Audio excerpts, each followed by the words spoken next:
Alors, dans cette vidéo, nous allons faire une étude de cas de l'entreprise CIECI, la compagnie ivoirienne d'électricité. Et donc, pour ça, nous allons suivre le plan ci-après. Nous allons commencer par présenter dans un premier point l'entreprise en question. Dans un second point, nous allons essayer d'identifier dans quelle catégorie d'action on peut classifier l'action CIECI sur la BRVM.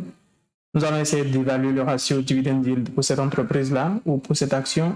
Nous allons faire de même pour le ratio dividend payout. Et en cinquième point, nous allons essayer de déterminer un bon prix pour l'entreprise en question si le coût de l'action n'est pas encore à un bon niveau. Alors, j'ai parlé de la BRVM. C'est quoi la BRVM? C'est la Bourse régionale des valeurs mobilières. Donc, c'est une bourse sur laquelle vous pouvez détenir des actions des entreprises en Afrique. Donc, vous pouvez lire ici la capitalisation du marché des actions, c'est de 6 128 milliards de francs CFA. Donc, c'est une très grande bourse sur laquelle vous pouvez acheter des actions de 46 entreprises avec des noms très connus comme des actions de CFAO Motors, c'est un concessionnaire de véhicules. NCA, BOA, c'est des banques très connues. Total Energy n'est plus à présenter. Donc voilà ce que c'est que la BRVM. Et c'est de ça que nous parlons sur cette chaîne. Donc si vous êtes intéressé à une seule chose, abonnez-vous. Donc pour revenir au sujet de notre vidéo, nous allons faire une étude de cas de CIE. Alors CIE, c'est quoi? CIE, c'est donc une entreprise qui fait dans l'électricité. Quoi dans l'électricité?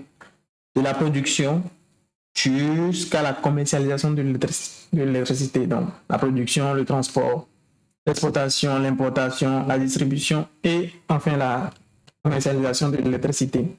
Donc, ça, c'est le métier de l'entreprise. Qui sont les actionnaires les plus importants de CIE? C'est Iranové. Iranové, c'est un grand groupe qui fait dans l'énergie. Et l'État de la Côte d'Ivoire. Donc, Iranové détient 54% des parts, l'État de la Côte d'Ivoire détient 15% des parts. Enfin, c'est intéressant. Parce que nos États commencent par comprendre qu'il ne faut pas céder toutes les parts dans des entreprises qui ont une importance aussi systémique dans la gestion de nos pays. C'est encourageant, ils sont sur le bon chemin. Alors, l'entreprise en question a une valorisation sur le marché boursier de 119 milliards de francs CFA. Donc, c'est un poids lourd. Ça pèse lourd sur le marché. Alors, donc, nous passons au second point. Et nous allons, dans ce second point, essayer de déterminer le type de l'action. Alors, pour ça, nous allons utiliser une classification qui nous a été fournie par Peter Lynch. Peter Lynch, c'est un investisseur très célèbre sur les marchés financiers, notamment Wall Street. Si vous ne savez pas qui c'est, que vous êtes intéressé par la BRVM ou que vous voulez investir en bourse, tout ça, checkez qui est Peter Lynch. C'est une référence dans le domaine. Alors, donc, selon lui, il y a donc 6 catégories d'actions. Et donc, avant d'investir, vous devez déterminer l'action qui vous intéresse, à quelle catégorie ça appartient. CIECI, est-ce que c'est dans la catégorie des asset plays? Les asset plays, c'est des actions d'entreprise qui ont des actifs sous-évalués.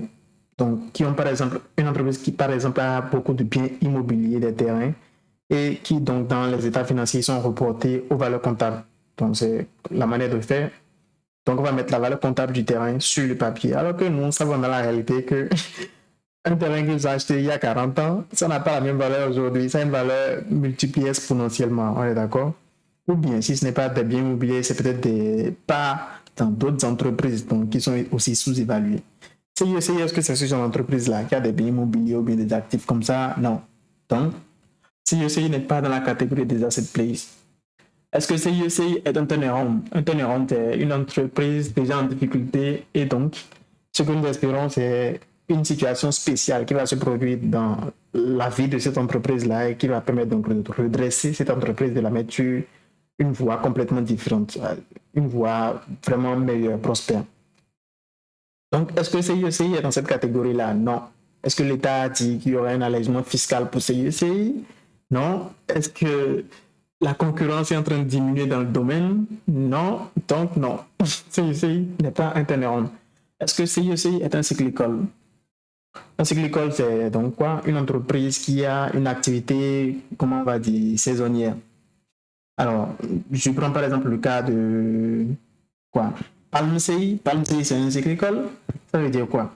Que le coût de l'huile de palme, donc qui est la matière première de CIECI, n'est pas stable.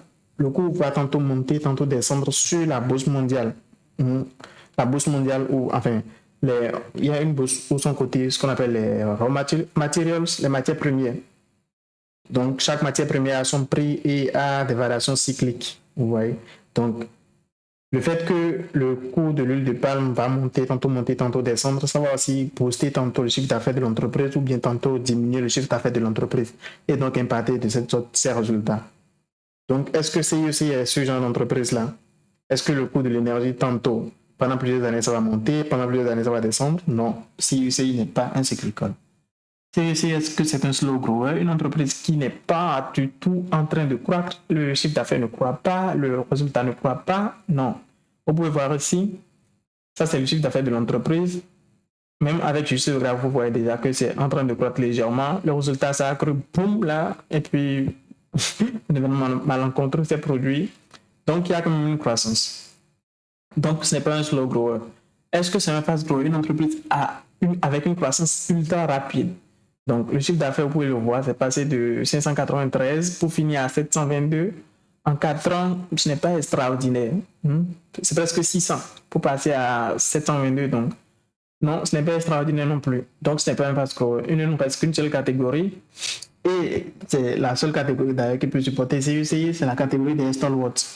Les stalwarts, c'est quoi? C'est une catégorie en fait intermédiaire entre les slow growers et les fast growers. Donc, une entreprise qui croît plus que les slow growers, mais pas autant que les fast growers. Et c'est le cas de CIECI justement. Donc, on vient de déterminer son type, c'est un stalwart. Alors, donc pour les stalwarts et aussi pour les fast growers, excusez-moi, les slow growers, ce qui nous intéresse, c'est quoi? C'est deux ratios en particulier, le dividend yield et le dividend payout.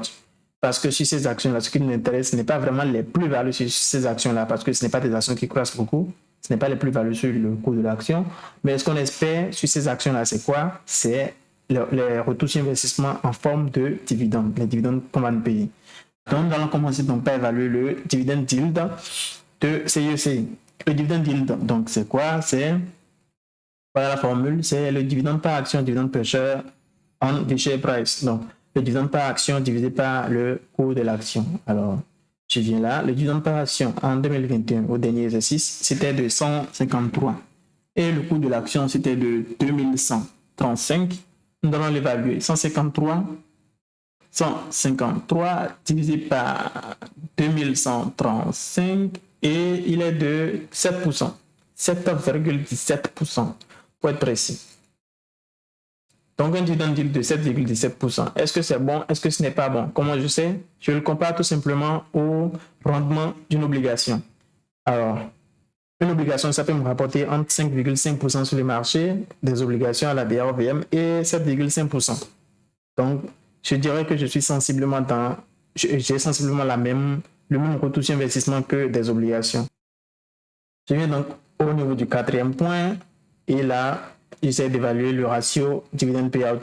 Alors, le ratio dividend payout, c'est quoi? C'est le dividende divisé par le bénéfice. Le dividende par action divisé par le bénéfice par action, si on veut raisonner en quantité par action. Donc, lui, il permet en fait de répondre à la question quel pourcentage du bénéfice est distribué aux actionnaires.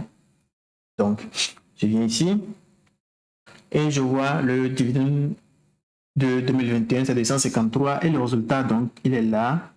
Et donc, lui, il était de 174. Alors, 614 francs générés comme bénéfice par action, ils ont distribué 153. C'est une très grosse partie. C'est presque la totalité du bénéfice qui est distribué comme dividende. Alors, en soi, est-ce que c'est un bon signe ou pas un bon signe? Ce n'est pas du tout un bon signe. Pourquoi? Il y a deux possibilités. Dans le cas où l'entreprise connaît un exercice qui ne s'est pas très bien passé, un résultat qui est en déclin, enfin, qui est nettement en baisse, qu'est-ce qu'ils font? Et qu'ils ne peuvent pas vraiment distribuer, ils ne peuvent pas maintenir ce même niveau de dividende dans les 153 ou les 167 qu'ils ont payé précédemment. Qu'est-ce qu'ils vont faire? Donc, ils vont aller, soit les entreprises sont souvent endettées, ils vont aller puiser donc de l'argent qu'ils ont emprunté à une banque pour compléter avec le résultat et vous payer les dividendes. C'est un très très mauvais signe, vous ne voulez pas ça.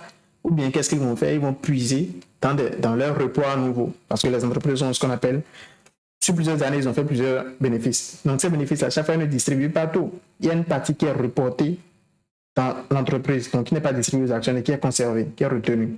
Donc, c'est ça les repos à nouveau. Donc, ils vont aller puiser dans ces repos à nouveau-là, en fait, pour vous payer des dividendes. Donc, ça non plus, ce n'est pas un scénario qui vous arrange parce que sur le long terme, ce n'est pas soutenable. S'ils ne commencent pas à puiser comme ça dans le repos à nouveau, ça va très vite affecter le fonds de roulement de l'entreprise. Résultat, et elle ne peut pas soutenir ce rythme-là sur le long terme. Donc, sur le long terme, qu'est-ce qu'elle sera obligée de faire? C'est de diminuer les dividendes.